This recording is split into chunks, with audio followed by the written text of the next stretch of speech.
Hi. Yes.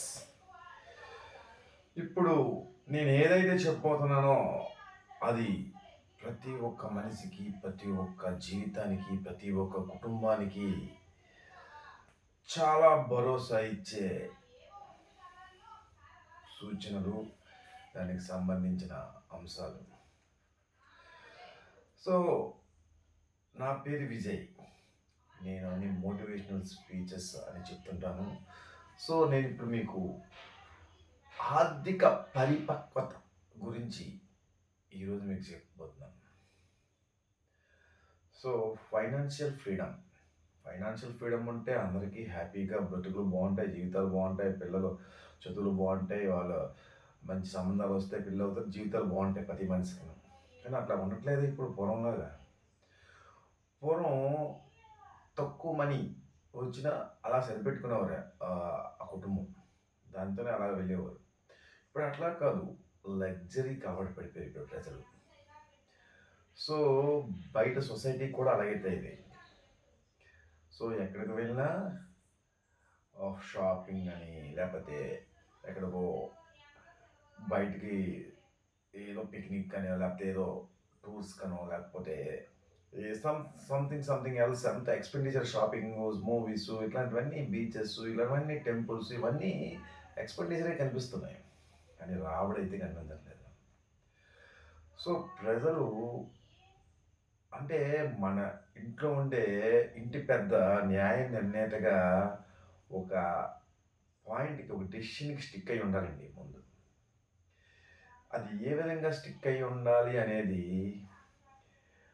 వారి యొక్క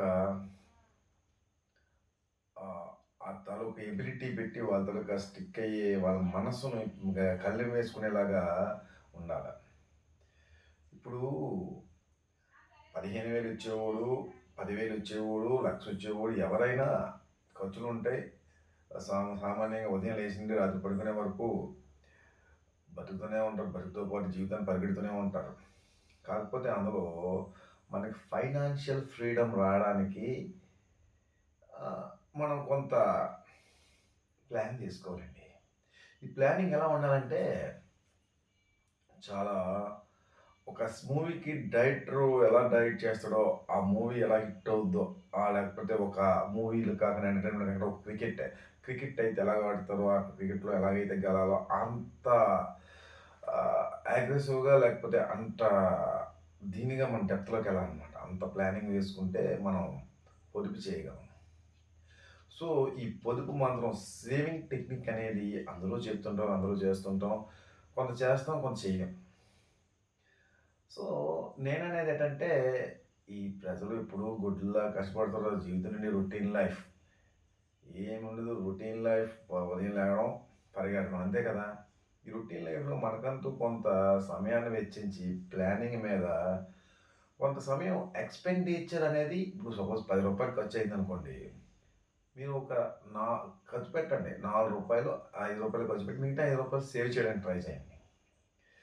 ఈ సేవింగ్స్ అంటే చాలామంది ఏదో చీటీ పాటలు వేయడం, లేకపోతే డిపాజిట్స్, బ్యాంక్ డిపాజిట్స్ వేయడము, లేకపోతే అవన్నీ చేస్తుంటారు. అవి మంచిదే, ఒక పార్ట్ని చూసుకుంటే మంచిదే, కానీ అది మనకు ఎక్కువ ప్రతిఫలం ఆశించలేము కదా వాటితోని.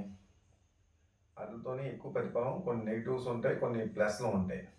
సో మన లాంగ్ పీరియడ్లో మనం ఒక జాబ్ జాయిన్ అయ్యి మనం రిటైర్ అయ్యే టైం, ఆ లాంగ్ ఏదైనా మనం వర్క్ చేస్తున్నామంటే కష్టపడి యాక్టివ్స్ ఇన్కమ్ ఎంత సంపాదించుకున్నప్పటికీ, యాక్టివ్ ఇన్కమ్, పాసివ్ ఇన్కమ్ ఉండాలండి. పాసివ్ ఇన్కమ్ తెచ్చుకోవడానికి మన దగ్గర ఉన్న హ్యాబీస్, ఏదైతే మనకి టీచింగ్ ప్రొఫెషన్ ఇష్టమో, లేకపోతే మ్యూజిక్, లేకపోతే కంప్యూటర్ వర్క్ వచ్చు, లేకపోతే ఎవరి హ్యాబీస్, కొందరికి పెయింటింగ్ వచ్చు, లేకపోతే కొందరికి మార్కెటింగ్ వచ్చు, ఏదైతే అది చేయడం ద్వారా కొంచెం, లేకపోతే చిన్న బిజినెస్, చిన్న పాన్ షాపు, లేకపోతే ఏదో ఒకటి అమ్మకాల ద్వారా, ఏదో వ్యాపారం ద్వారా, లేకపోతే రియల్ ఎస్టేట్ ద్వారా, లేకపోతే ఏదో రకంగా తెచ్చుకొని, లేకపోతే మనం తెచ్చుకుని యాక్టివ్ ఇన్కమ్ పొదుపు చేసుకొని చేస్తే మంచిగా మన కుటుంబం బాగుపడుతుందని నా సదుద్దేశంతో నేను ఈ వీడియో చేస్తున్నాను. సో దానికోసం మీరు కొంత డైవర్సిటీగా మనం పెట్టుబడులు పెట్టే విధానంలో చిన్నది డిఫరెన్స్ అంటే కంపారిజన్ చూసుకోవాలి. అంతా ఫిక్స్డ్ డిపాజిట్‌లోను, అంతా పోస్ట్ ఆఫీస్‌లోను, అంతా అదే రిటైర్మెంట్ ఫండ్‌లోనో పెట్టేటప్పుడు కొంత భాగం మ్యూచువల్ ఫండ్స్‌లో గూడా మీరు పెడితే అంటే డైవర్సిటీ ఇప్పుడు 50% మ్యూచువల్ ఫండ్స్, అట్లాగే 50% ఎల్ఐసీస్, డిపాజిట్స్, ఇట్లాగా పోస్ట్ ఆఫీసు, అట్లాగే ఒక 50% కాకపోయినా ఒక 30-40% మీ ఇన్కంలో ఎంతో కొంత పొదుపు చేసి మ్యూచువల్ ఫండ్స్లో మీరు ప్లానింగ్ చేస్తే మీరు చెప్తే నమ్మరు, 15:15:15 రేషియో అండి. అంటే మనం ఎక్కువ ఆశించక్కర్లేదు. బ్యాంకులో అయితే 7-8% ఇస్తున్నాయి ఇప్పుడు ప్రెజెంట్. ఆ 6, 7, 8% కన్నా మనం కనీసం ఒక 12-15%, మనిషి అన్నాక కొంచెం ఆశాజీవి కాబట్టి ఆశిస్తే మనకి ఇది ఉంటుంది. 15% అంటే 15,000 సేవింగ్, 15 ఇయర్స్ టైం అండ్ 15% ఆదాయం అంటే ఇంట్రెస్ట్ వచ్చేటట్లు మనం ప్లాన్ చేసుకుంటే మన లైఫ్ అనేది 3 పువ్వులు 6 కాయలుగా మీకు కనబడుతుంది. మీరు వేసే చీటీ పాటలు ఇట్లాంటి అప్పటికప్పుడు టెంపరీవి ఎలా కాదు, మీకు కొడితే పర్మనెంట్గా ఉండాలి. అంత ఇది మనం బ్యాంక్స్లో మనం ఏం తప్పు చేయట్లేదు కదా, మనం అంతా బ్యాంక్స్లో పెడుతున్నాం.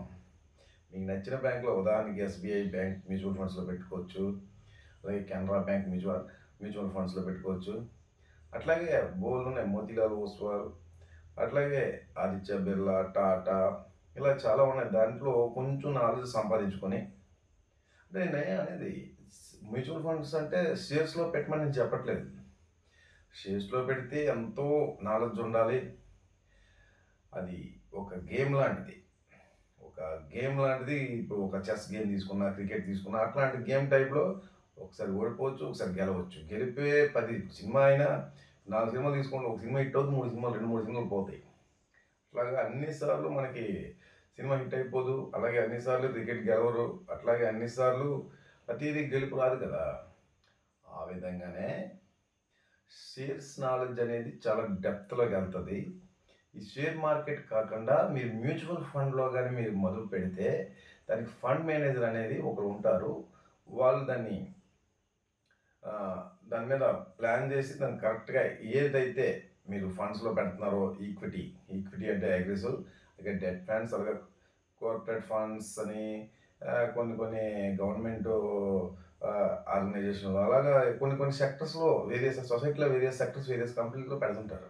సో దాని గురించి మీరు ముందు తర్వాత వీడియోస్ చెప్తాను.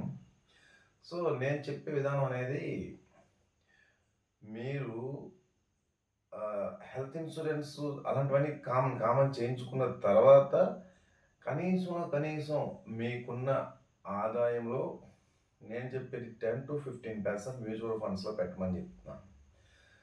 సో ఇలా పెట్టడం వల్ల మీకు ఎప్పటికంటే అప్పుడు డిమాట్ అకౌంట్ ఓపెన్ చేస్తారు. మీకు చాలా కంపెనీలు డిమాట్ అకౌంట్ ప్రొవైడ్ చేస్తున్నాయి కాబట్టి డిమాట్ అకౌంట్ ఓపెన్ చేస్తారు. ఈజీగా మీరు మ్యూచువల్ ఫండ్స్లో మీకు కొంచెం నాలెడ్జ్ సంపాదించుకొని, ఇప్పుడంతా ఆన్లైన్ కాబట్టి యూట్యూబ్ ద్వారా, గూగుల్, రకరకాల ఫ్రెండ్స్ ద్వారా, రకరకాల ఇది ద్వారా మీ నాలెడ్జ్ని పంచుకొని మీకు ఎక్కడ స్ట్రైక్ అయితే ఆ మ్యూచువల్ ఫండ్ని మీరు పాయింట్అవుట్ చేసి దాని మీద ఎంతో పెట్టుబడి పెట్టి అలాగ పెంచుకుంటూ, ఇప్పుడు ఒక విత్తనం వేసాం అనుకోండి, ఆ విత్తనం వేస్తే అది ఎప్పుడు మొక్క అవుద్ది, అది ఎప్పుడు పువ్వులు కాస్తుంది, అది ఎప్పుడు పళ్ళని ఇస్తుంది అంటే టైం టేకనే కదా. ఈ టైం టేకన్ ఒక చెట్టు ఎక్కువ పళ్ళు ఇవ్వచ్చు, ఒక చెట్టు తక్కువ పువ్వులు ఇవ్వచ్చు, తక్కువ ఫ్రూట్స్ ఇవ్వచ్చు. ఇట్లాగని చెప్పేసి అన్నీ కాదు కదా. అంటే దానికి ఇప్పుడు పంట పండాలంటే దానికి ఒక టైము ఇది ఉంటుంది కదా. ఆ టైం అనేది ఇప్పుడు ఈ రోజుల్లో టైమే మెయిన్ అండి. Time factor main. మీరు టైంకి తెచ్చి కనీసం మినిమం 10 days వెయిట్ చేయాలండి. మినిమం 5-10 days వెయిట్ చేస్తే దాని తర్వాత ఫ్రూట్స్ మీరు అనుభవించడానికి మీకు అనువుగా ఉంటుంది. సో నాకు తెలిసిన తెలివైన నాలెడ్జ్తో చెప్తున్నాను, మీరు మ్యూచువల్ ఫండ్స్లో ఎంతో కొంత మదుపు చేయండి. అట్లాగే ఎన్పిఎస్ నేషనల్ పెన్షన్ స్కీమ్స్లో మదుపు పెట్టండి. అట్లాగే పోస్ట్ ఆఫీస్‌లో అందరికీ తెలియట్లేదు. వివిధ రకాల స్కీములు మంచి మంచి స్కీములున్నాయి. అవన్నీ తెలుసుకోండి. అవన్నీ తెలుసుకొని మీ ఆదాయ మార్గాల్ని రకరకాలుగా వైవిధ్యంగా ప్లాన్ చేసుకొని పెట్టండి. మీరు ఇన్‌కమ్ స్టార్ట్ అయ్యి కనీసం 35 ఇయర్స్ మీరు ఇంచుమించు 60 ఇయర్స్ వచ్చేసరికి మీకు ఎటువంటి ఆర్థిక భరోసా వస్తదంటే మీ పిల్లలు, మీ భార్య, పిల్లలంతా హ్యాపీగా 3 పువ్వులు 6 కాయల్లాగా జీవిస్తారు. ఏమైనా హెల్త్ ఇష్యూస్ ఉన్నా మీ హెల్త్ ఇన్సూరెన్స్ ఇదవుద్ది. లేదన్నా మన మ్యూచువల్ ఫండ్స్‌లో ఉన్న అమౌంట్‌ని ఎప్పుడు కావాలంటే అప్పుడు అంతకనంత తీసుకునే వెసులుబాటు కూడా ఉంటుంది. సో, దాని గురించి మీరు నాలెడ్జ్ ఇప్పుడు ఎలాగుంటదంటే అందరికీ చదువుకున్నోళ్ళకి తెలిసినంతగా ఇప్పుడు అది అడ్వర్టైజ్ అవ్వట్లేదు. ఇప్పుడు కొందరికి పల్లెటూరులో ఉన్నోళ్ళు వాళ్ళకి తెలీదు. యాక్చువల్‌గా చీటీ పాటలు అవే ఆళ్ళు అవే చిన్న చిన్నవి ఆలోచిస్తారు తప్ప ఆహ్, కొంచెం అంతకు మించి అన్నట్టు ఆలోచించి మీరు ప్లాన్ చేయగలిగితే జీవితం బావుంటుంది. ఈ రోజుల్లో అంతా ఒక రకమైన ఆహ్, ఇదైపోయింది. ఎవరి జీవితం ఆళ్ళది, ఎవరి లైఫ్ ఆళ్ళది, ఎవరి కుటుంబం ఆళ్ళది, ఎవరి గోల ఆడిది అన్నట్టుంది. సో, అలాగున్నప్పటికిని మన పక్కోడు మనకి ఎవరు హెల్ప్ చేయరు. ఇప్పుడంతా ఆన్‌లైన్ ట్రెండే లేకపోతే సోషల్ మీడియా అడ్డేతో జరుగుతుంది ప్రెజెంటు. ఏదైనా మనం లీగల్‌గా మనం జాగ్రత్తగా మనం వెళ్లి అడుగులు వేసుకుంటూ వెళ్తే మనం స్టెప్ ఎక్కుతాం. ఫస్ట్ స్టార్టింగ్ మెట్టే కదా! స్టార్టింగ్ స్టెప్పే. అలా వేసుకొని 10 స్టెప్పులు, 15 స్టెప్పులు, 20 స్టెప్పులు వెళ్తే అట్లాగ గ్రో అవుతాం. సో, ఇది నేను ఈరోజు చెప్పే వీడియో. సో, నెక్స్ట్ వీడియో వచ్చేదాకా వెయిట్ చేయండి. నా వీడియో నచ్చితే లైక్ చేయండి, సబ్స్క్రైబ్ చేయండి అండ్ షేర్ చేయండి. Thank you for all. Bye.